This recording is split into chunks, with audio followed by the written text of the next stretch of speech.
So we're diving into siphoning strikes today. I've gone ahead and done a little bit of math behind the scenes, and we're going to talk about whether or not the buff actually made this skill usable compared to what it is right now, or if it was already usable at all. We're going to ignore the barber for today, and I'll go over why a little bit later on.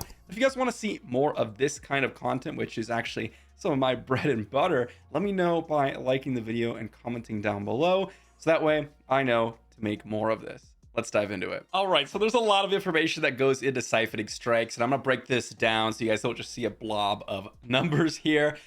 First off, we need to figure out what actually was changed before the nerf to the current version to the buffed version.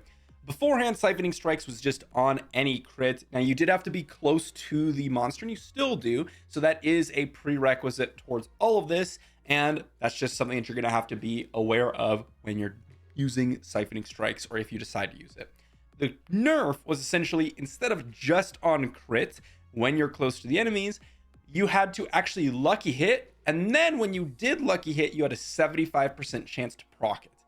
The buff version is that same thing, but instead of 75% chance to proc it, it's 85% chance to proc it. Now, what does lucky hit have to do with it? How do we manipulate it? How do we get it into our build? Well, twisting blades, which is the example I'm going to use today because it's the most commonly used skill and it works probably the best with siphoning strikes, at least most consistently, I'd say, and that is 33% lucky hit. Now, where do we find this number? Well, if we dive into the skill here, you'll see the lucky hit chance right underneath the energy cost. Now, you'll notice that says 35%, and that is because you're able to increase it, but the base chance is 33%.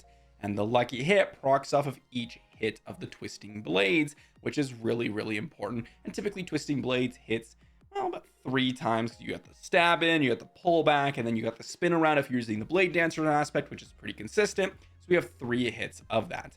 Now, on top of that, we need to figure out what our crit sources are. So we have a couple of different passives here. Essentially, this is like your base crit with your gear. Pretty common. You can get this amount. Concussive is a specific mastery that you get when you knock down people. Precision imbue, well, when you use precision imbuement skills, you're going to get extra crit. And trap mastery, whenever you use a trap, you're going to get some crit as well.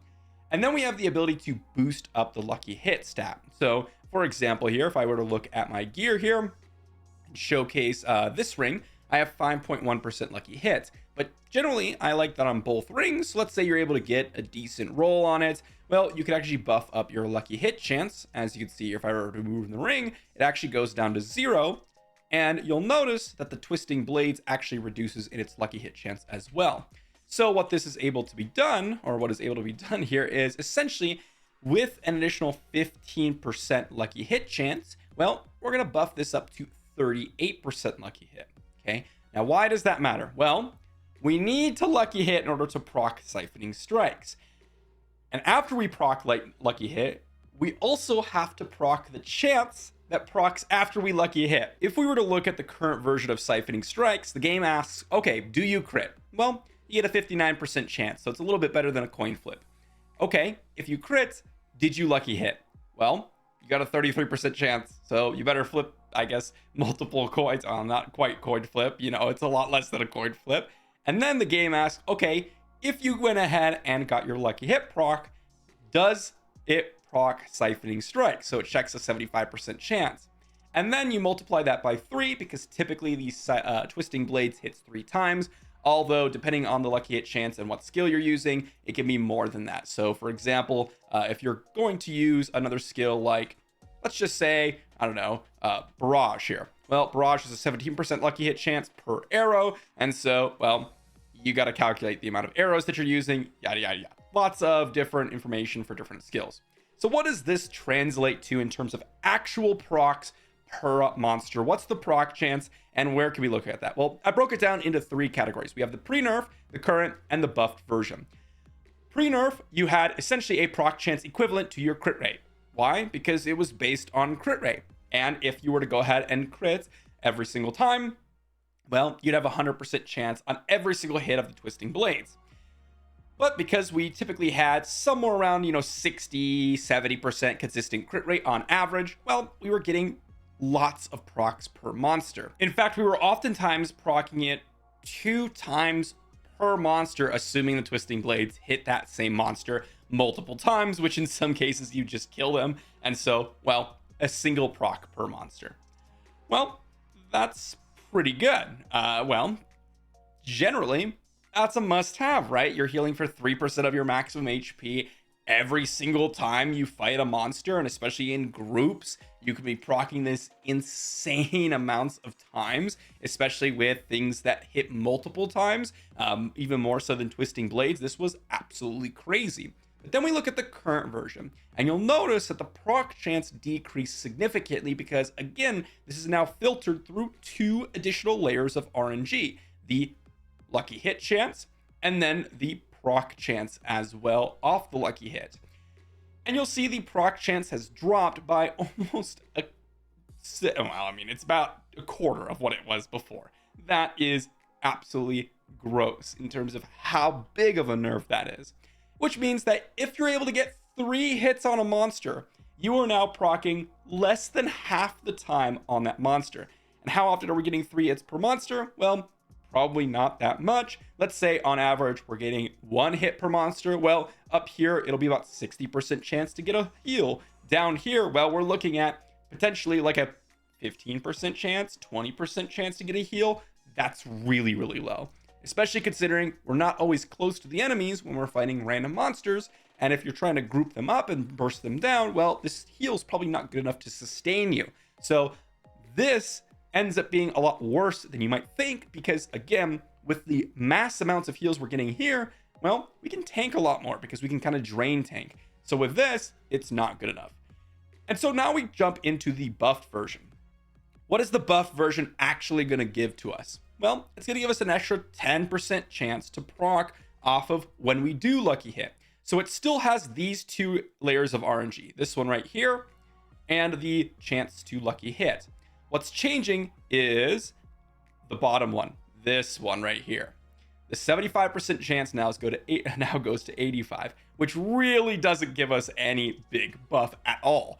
In fact, you'll notice that the procs per monster ends up being almost exactly the same as the current version. So does this buff actually change anything? No. And is siphoning strikes actually usable? Not really. And the big problem with this is partially because of the barber, but actually because of this just not being as useful. And I found that stolen vigor, which gives you heal based off of your momentum, is actually way better. And I'll be going over that later on in some videos, but this is just not good enough. And then we haven't even talked about the barber, which I alluded to earlier. And if we pull up the barber, what you'll notice is whenever you crit on the barber, let me flip myself over, you're going to store that damage and then explode. Well, problem is that we need to be able to hit with our twisting blades for that lucky hit chance in order for us to actually get the siphoning strikes heal. And this stores the damage and then blows up later, which basically completely annihilates any sort of siphoning strike strategy, which ends up being pretty brutal considering the barber is one of the strongest hearts to combo in a lot of builds. Does that mean that the barber is 100% necessary? No. But does that mean that when you build a build without the barber, you're going to be putting siphoning strikes into it? Probably not. I think that this is a little unfortunate. They recognize that the nerf was way too hard, but the buff just still makes it a meme. You need to, at minimum, increase this to guaranteed on a lucky hit, and then perhaps you can really spec into more lucky hit. But because it goes through 3 layers of RNG, it is completely useless for a consistent build. Hopefully you guys enjoyed the video. That's the breakdown of siphoning strikes. If you guys did, again, please leave a like or comment. Just give me your thoughts, or maybe a different opinion if you hold a different opinion on whether or not this proc chance is good enough. Let me know in the comment section down below, because again, that lets me know that I should do more of this kind of video. And I want to, because it's actually quite enjoyable to dive into a little bit of the math. Thanks for watching, and I'll see you all for the next one.